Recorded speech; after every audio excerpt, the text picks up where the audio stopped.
পাচ্ছেন লাখ লাখ ভক্তবৃন্দরা কিন্তু দাঁড়িয়ে আছে। তারা আজকে ভগবান ভক্তের জন্য তার জায়গা থেকে বেরিয়ে যাবে, দেখতে পাবেন আপনাদের দেখাবো।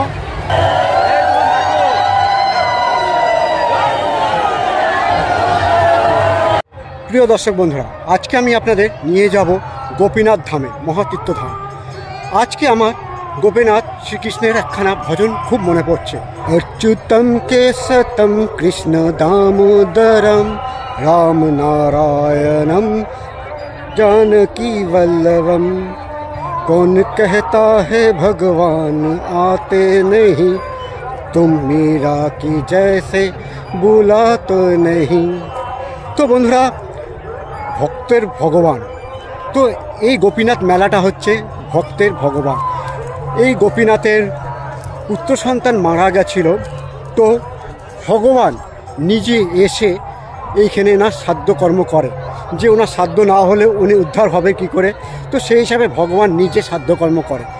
তো সেই জন্য এই মেলাটাকে গোপীনাথের মেলাও বলে, আবার খোয়ের মেলাও বলে, আবার এই মেলাকে অগ্রদ্বীপের মেলাও বলে। তো এই মেলাতে কিন্তু এলে একদিনের জন্য আসে না, সবাই আসে প্রায় 2-3 দিনের জন্য। কেন সেটা আপনাদের দেখাবো। কারণ এইখানে গান বাজনা, খাওয়া ফ্রি, সব ফ্রি, থাকা ফ্রি। তো সব কিছু দেখাবো, কিভাবে যাব আসব এবং কখন কি হয় সব এই ভিডিওর মাধ্যমে আপনাদের জানাবো। তো চলুন।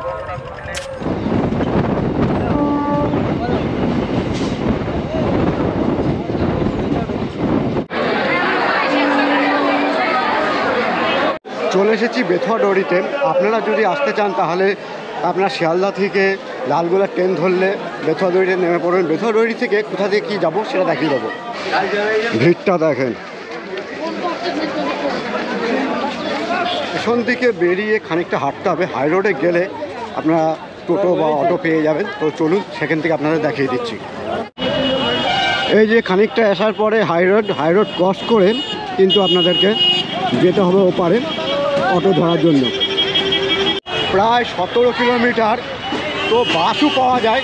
তো বাস এই মেলার মধ্যে ঢুকবে না, তো আমরা টোটো বা অটো দেখবো, কারণ একটু মেলা কাছাকাছি যেতে পারি যাতে, সেই হিসাবে। কত নিচ্ছ? কত? 40। দেখতে পাচ্ছেন এখান দিয়ে পুরোটা সব হেঁটে হেঁটে যাচ্ছে। প্রবলেম হচ্ছে মেলার দিন এলে অনেকটা আগে নামিয়ে দেয়। তো অনেকটা আগে নামিয়ে দিলে 5 মিনিট হাঁটতে হবে। তো চলুন গিয়ে দেখাবো সব এক এক করে।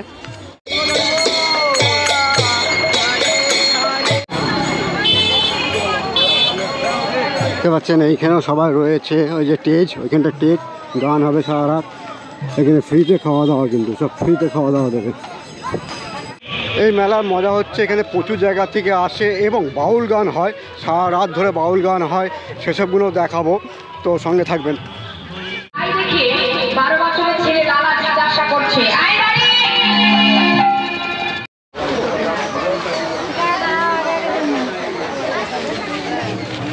মেলা প্রায় শুরু হয়ে গেছে, দেখতে পাচ্ছেন চারিদিক দিয়ে। দেখেন এইদিকে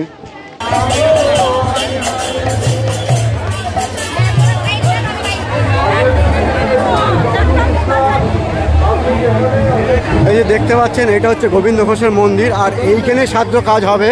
তো এইখানে স্বয়ং গোবিন্দ ঘোষের শ্রাদ্ধ কাজ করবে।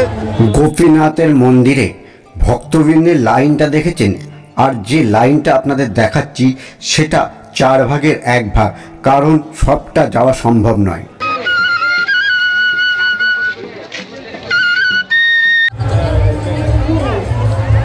বুলবুলি মণ্ডল দায়ার থেকে এসেছেন।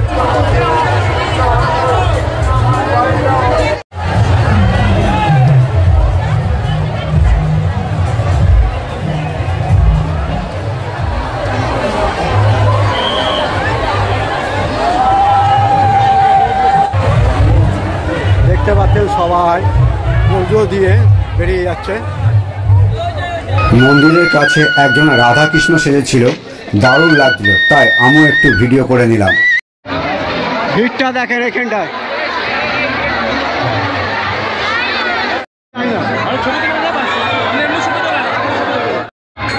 দেখতে পাচ্ছেন হাজার হাজার ভক্তবৃন্দরা এখানে লাইন দিয়েছে।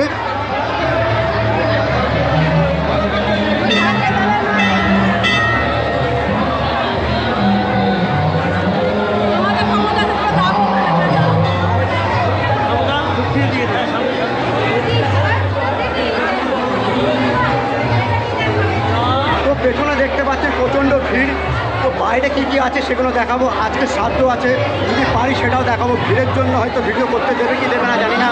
তো আজকে শ্রাদ্ধ আছে, গোপীনাথ স্বয়ং শ্রাদ্ধ করবে, সেটা আপনাদের দেখাবো। এখানে দেখতে পাচ্ছেন সবসময় হরে কৃষ্ণ নাম কীর্তন হচ্ছে এবং পুজো হচ্ছে পঞ্চতত্ত্বর।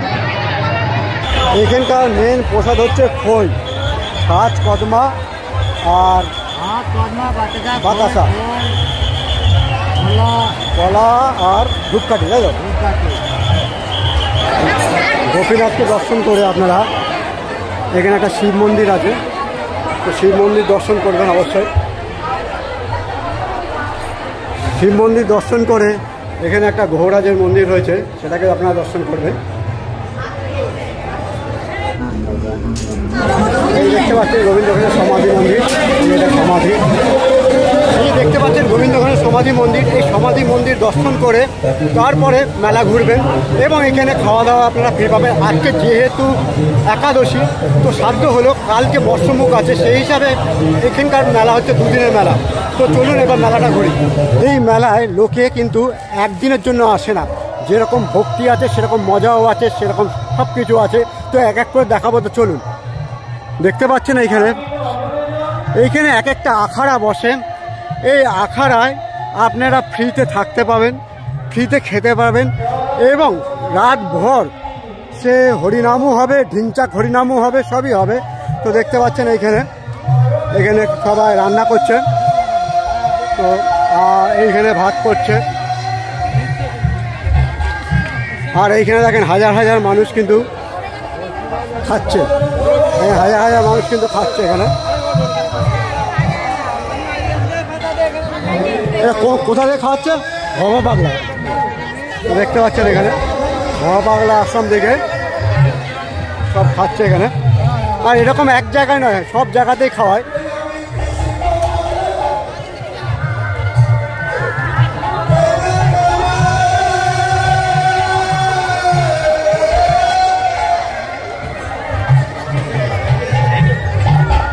তারপরে রাত্রিরে থাকবার জন্য আপনারা এখানে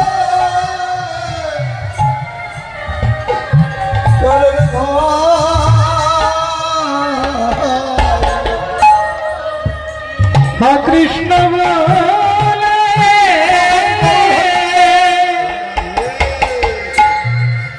কেদে কেদে দুটি নয়ন জলে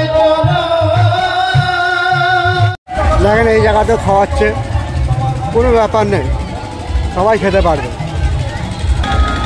আবার এই দিকে তো আবার লুচি খাওয়াচ্ছে, দেখতে পাচ্ছেন।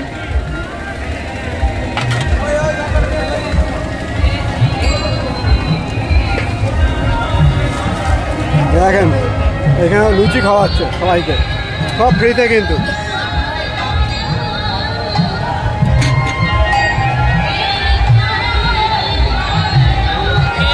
এদিক থেকে এলে এইদিকে থাকবার জায়গা আছে, দেখতে পাচ্ছেন সবাই থাকছে এখানে, আবার এখানে খাওয়াচ্ছে। আর এই যে স্টেজ হয়েছে, এইখানে রাত্রিবেলা জোরদার প্রোগ্রাম হয়, জোরদার। এই গরমের মধ্যে যেখানেই যান চারিদিকে গরম পড়ে গেছে, তো আখের রস হোক আর বা ডাবের জল হোক আপনারা অবশ্যই খাবেন, যাতে আপনাদের শরীরটা ঠিক থাকে। এবার চলুন গোপীনাথ ঘাটে যাই, এখান থেকে ঘাটে যাওয়া হবে।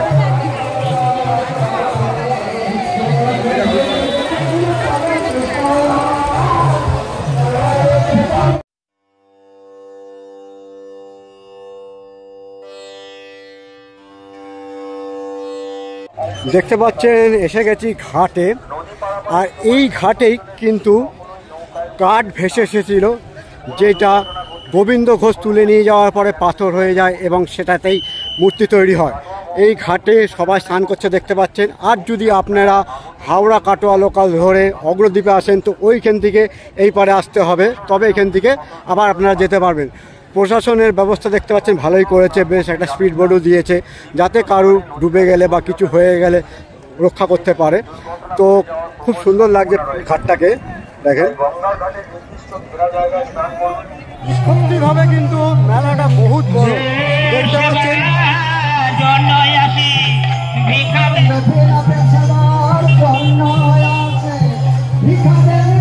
এইখানে মানে বহু দূর দূর অব্দি কিন্তু আখাড়া হয়েছে। সেই আখাড়াগুলো আপনারা থাকতে পারবেন, খেতে পাবেন এবং রাত্রিবেলা গান শুনতে পারবেন। সব বড় বড় গোপাল রয়েছে এখানে।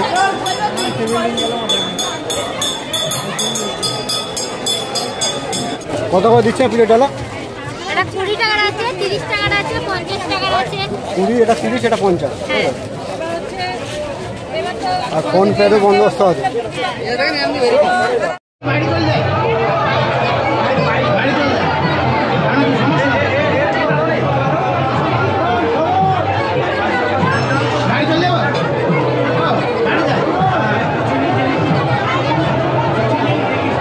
এটা কে দিল? এটা কে দিল? এটা রেকর্ডিং হবে না তো? এখানে এটা কোনো রেকর্ডিং করা যাবে না। এইটা রেকর্ডিং করা যাবে না।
এইখানে খোল, করতাল, মানে ডমরু, তারপরে সব শিব ঠাকুর, এখানে চন্দন বাটা না, চন্দন পিঠ।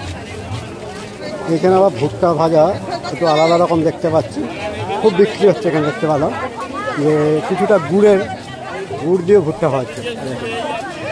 এই দেখতে পাচ্ছেন সেই অগ্রদ্বীপের বিখ্যাত পুতুল। বাকি এই সাইডটা দেখতে পাচ্ছেন সব দোকান বসেছে ভালো ভালো। সব পিতল কাঁসার ঠাকুর। ঘুরতে ঘুরতে চলে এলাম বাজারে। আমার পেছনে দেখতে পাচ্ছেন এটা হচ্ছে অগ্রদ্বীপ জিউয়ের মন্দির। তো ওইখানে দর্শন করে এখানেও দর্শন করে। তো চলুন এই মন্দিরটা গিয়ে দর্শন করি।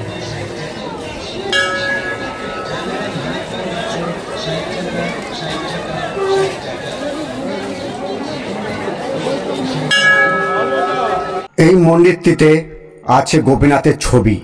মান্যতা আছে ওই মন্দিরটি দর্শন করবার পরে এই মন্দিরটি দর্শন করা, তাই আপনাদের দর্শন করালাম।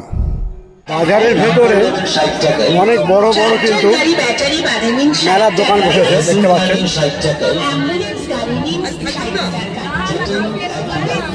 প্রচুর দোকান আছে। তো এই দিক দিয়ে আমরা একবার ওই দিক দিয়ে এলাম গঙ্গা দিয়ে, আবার এই দিক দিয়ে গঙ্গায় যাওয়া যায়।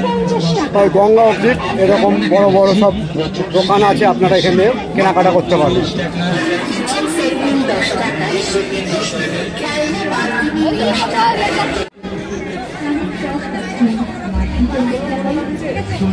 এইখানে আবার চিড়ে আর দই খাওয়াচ্ছে। তার মানে দেখতে পেলাম যে মেলাতে এক এক জায়গাতে এক এক রকম খাওয়াচ্ছে। কোথায় ভাত খাওয়াচ্ছে, কোথাও খিচুড়ি খাওয়াচ্ছে, কোথাও লুচি পুরি খাওয়াচ্ছে, তো এখানে চিড়ে মুড়ি খাওয়াচ্ছে। তো এই টাইপের সব জায়গাতেই কিছু না কিছু লোকেরা খাওয়াচ্ছে। তো বন্ধুরা, এই ছিল গোপীনাথের সাধ্যের মেলা। তো মেলা তো মাস 2 দিন, তো দেখেন একদিন শ্রাদ্ধ, একদিন মৎস্যভোগ, বাকি আরও 3-4 দিন থাকেই। সব দূর দূরান্ত থেকে এসেছে। আর দেখলেন তো যেতটা ভিড় আপনাদের দেখাতে পারলাম, তার থেকে 1000 গুণা ভিড়। তো দেখালাম আপনাদের সব আখাড়াতে, তো সব সেট হয়ে গেছে, তারা ওইখানেই থাকবে, খাবে এবং রাত্রির গান টান শুনবে। আবার পরের দিন মৎস্যমুখের এখান থেকেই হোক খাবে টাবে করে তারপরে বাড়ি যাবে। তো আমি এখানেই রাখছি, কারণ বাড়ি ফিরতে হবে। কালকে আবার আছে আপনার ঠাকুরনগরের মেলা, তো সেই হিসাবে এখানে যেতে হবে, নাকি যেতে পারবো না। তো ভিডিও এখানেই রাখলাম, টাটা।